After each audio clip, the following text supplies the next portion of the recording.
What's good, guys? Welcome back to the Milk Carton series. I'm your host, Stephanie, if you are new. And as always, we thank you guys for tuning in. Today's episode will be a little bit different. We're going to discuss a murder case versus a missing persons case because it's also very important to discuss these cases as well.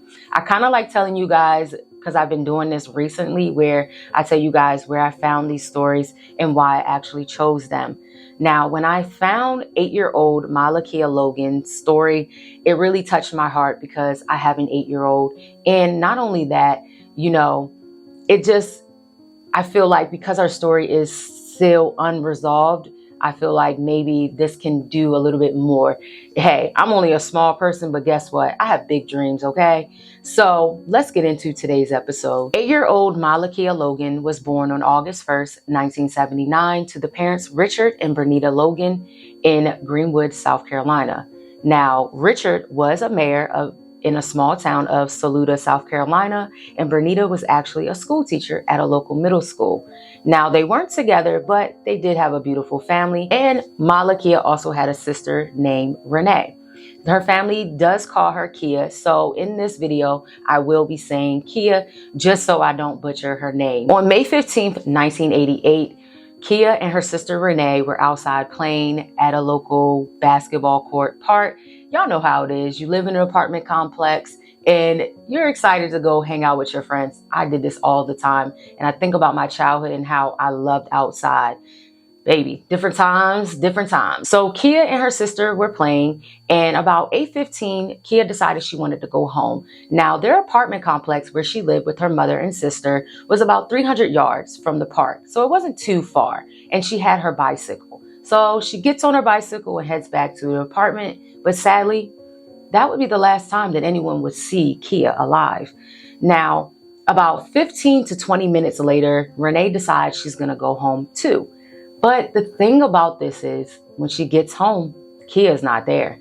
So what does Bernita do? She goes and looks for her daughter, and she didn't find Kia. She didn't find any sighting of Kia.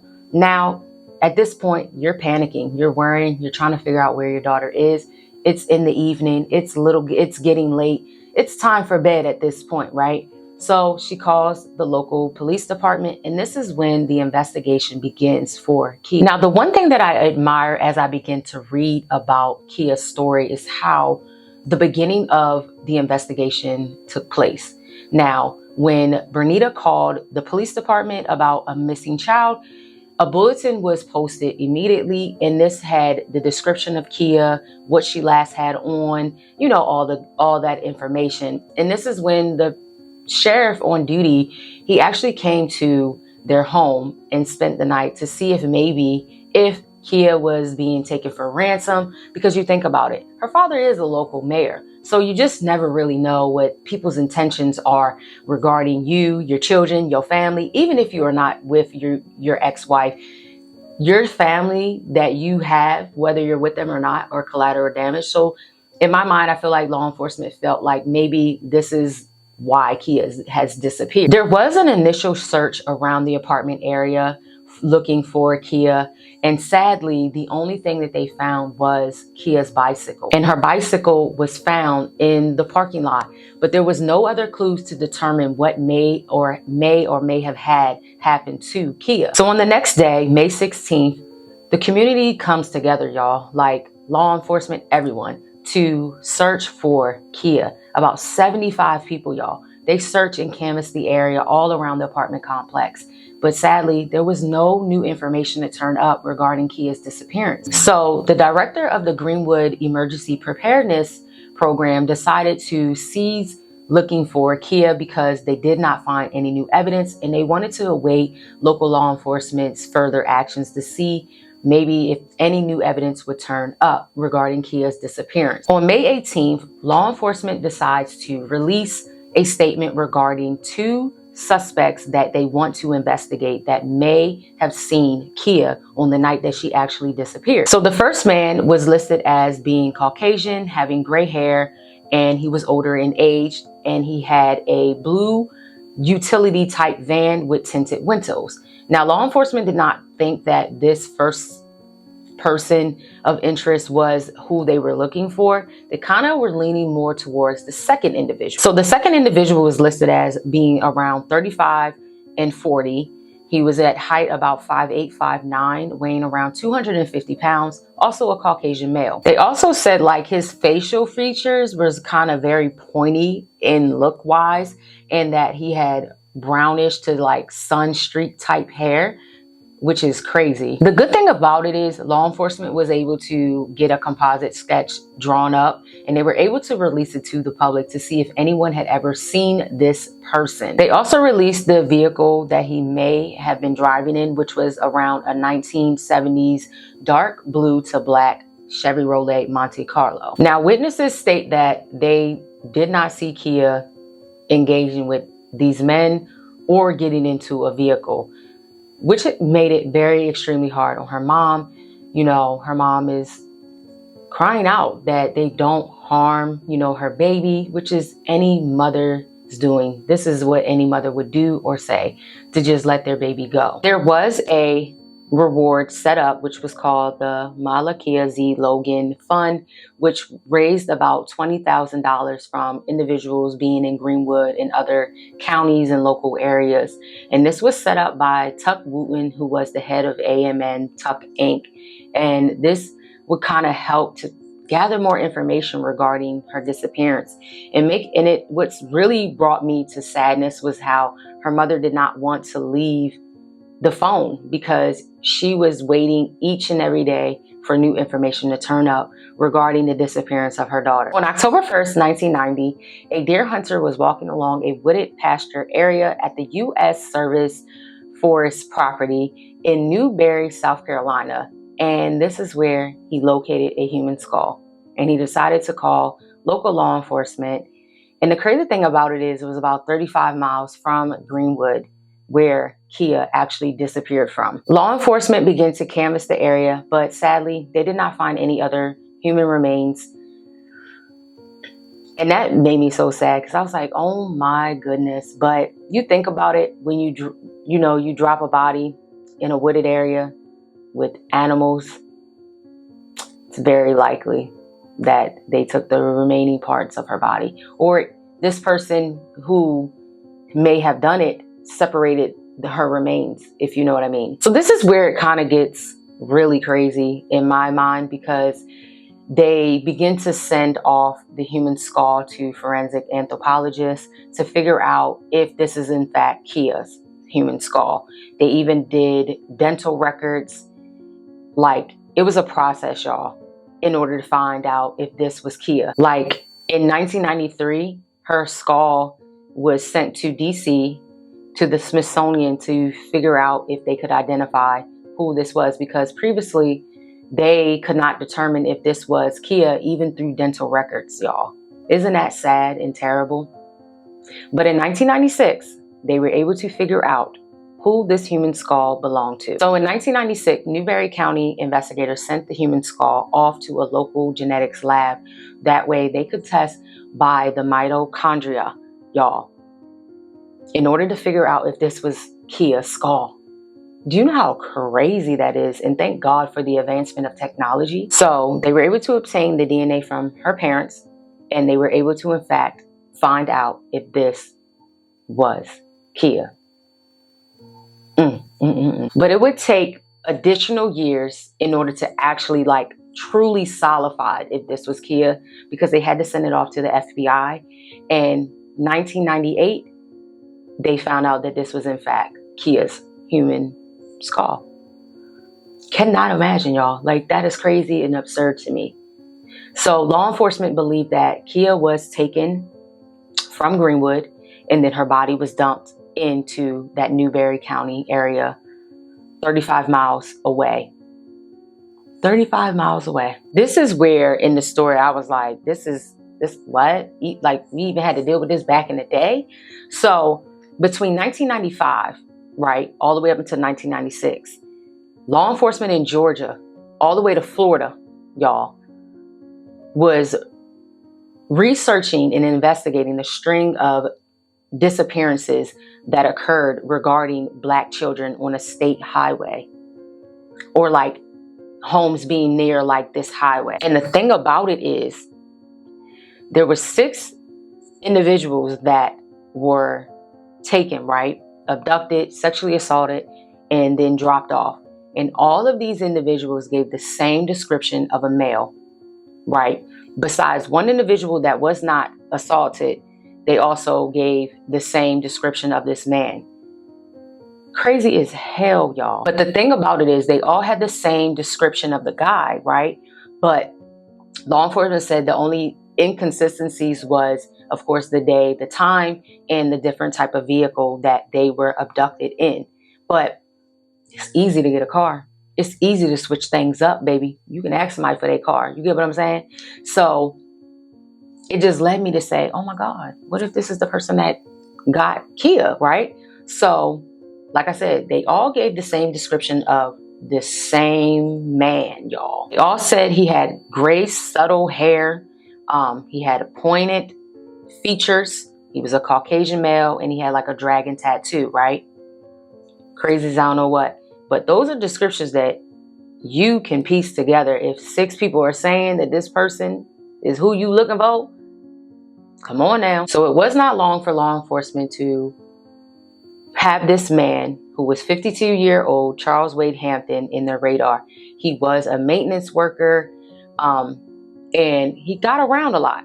If you think about it, worked for the Department of Transportation. So this person had accessibility to get around, to do different things, if you catch my drift. And not only did they find out this man, like where he worked, blah, blah, blah, right? He had the tattoo, and he was very eager to help law enforcement to figure out what may have been going on with not only Kia, because I don't think Kia was brought up yet, but the disappearance and the, sexual assaults of these 6 missing Black children, right? And like I said, they all correlated with each other. So they searched this man's home. Y'all, they found nudity of adults, children, porn, all just nasty stuff. And I'm just like, you want to help law enforcement? People are sick, okay? So Charles, he ends up confessing, y'all, to doing different acts, and that he may have killed a child at a farm. And law enforcement was able to find out that this was actually his friend's farm. Like, he really tried to put law enforcement through the ringer, y'all, because as I began to read, he tried to recant his stories and say that he didn't kill anyone, he didn't do any crimes. And the thing about it is, Dana don't lie. And if you don't know who Dana is, you need to go on and watch you some Medea. It's like, DNA does not lie. That is the one thing in forensics. It does not lie. So DNA was taken, right? It turns out this man, DNA don't match. What was you doing, my mans? But the thing about it is, while he was in Georgia prison, like I said, a lot of crimes stopped taking place from the different time frames, right? So you think about in 1996, there was really no other crimes going on because this man was locked up. But it just kind of felt like he was toying with law enforcement, because I think, and as I begin to read, it would make a little bit more sense. I thought, right? He had someone working with him, because he knew details that not many people knew. So it does not make sense, right? Yes, his DNA was not probably on these individuals or whatever the case is, but he had to have known the individual that did do it. So in November of 2002, he was transferred, right? And this is where law enforcement was trying to get him for the murder of Kia. And a lot of you may be wondering, well, what the heck? So this is what I read, y'all. I don't know 100%, but this is what I read. They had this man, Charles, in their mind of being the murderer of Kia, right? But they didn't want to go after him because, according to the laws, when crimes happen in different states, you have a certain amount of days in order to bring this individual to justice, So they didn't want to risk not having enough evidence in order to really get Charles Hampton. But the sad thing about that is it leaves this sick individual to do more heinous things, even in that time frame.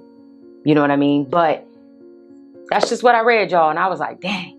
I was like, but I can understand, because that's the way the laws are. Like, you have, I think it said 180 days in order to bring him to justice, because then it's like kind of like the other states get to have a priority as well as getting him for their crimes too. It's a whole mess out here, honey. So given the case, like I said previously, he knew information that only the killer would know. And so law enforcement and investigators believe that they had a substantial case against him, and they were going to seek the death penalty against 52-year-old, well, I don't even know his age at that time, but that man for the murder of Kia Logan. But of course, Mr. Hampton got some things with him. He recanted and he said he didn't do it. So on June 22nd of 2007, prosecutors actually dropped the charges against Charles Hampton because they said it was a lack of evidence in order to prosecute him. But they would retry him if new evidence turned up. At this time, no new evidence has turned up. And like I said previously, he recanted any of his crimes, y'all. Even the ones of the missing individuals, the 6 individuals of the sexual assault, the rape, the farm. He recanted it all. And it was kind of like, I felt like he just wanted to toy with law enforcement. In 2009, though, there was a scholarship that was created in the honor of Malakia Logan. And this would be set at Lander University in her hometown of Greenwood, South Carolina. At this time, there is no new information that has turned up regarding the murderer of Kia Logan. And it's truly sad and baffling, to say the least. Me personally, I think law enforcement knows who killed Malakia Logan. And I think that has to hurt so bad, because you know that this individual is the murderer, but you don't have substantial evidence to bring him to justice. That's the sad part of it all, because families deserve to have their justice, especially if you do a crime. You deserve to pay the time. And that's pretty much 8-year-old Malakia Logan's story, y'all. I wanted to share it because it really touched me. And I just felt like maybe one day they will get the answers that they seek and the justice for this baby girl. She didn't even get to be a teen, get to live out her dreams, you know, whatever those dreams are that she may have had. You know, her future was bright. And, you know, someone just wanted to do a crime. But that's the world that we live in. It has not gotten any better since 1988. And honestly, it's getting worse out here. So that's why it's so important to share these stories. It's so important to discuss them and talk about them. And especially those that are missing, to share their stories as well as much as you can, because every family deserves to know what has happened to their loved one. Sick world that we live in, y'all. I really do say it every time. Like, it makes my head hurt how bad this world is. So until the next episode, guys, I'll see you, as always, sending the family love and light. And I'll see you guys in my next episode. Bye, guys.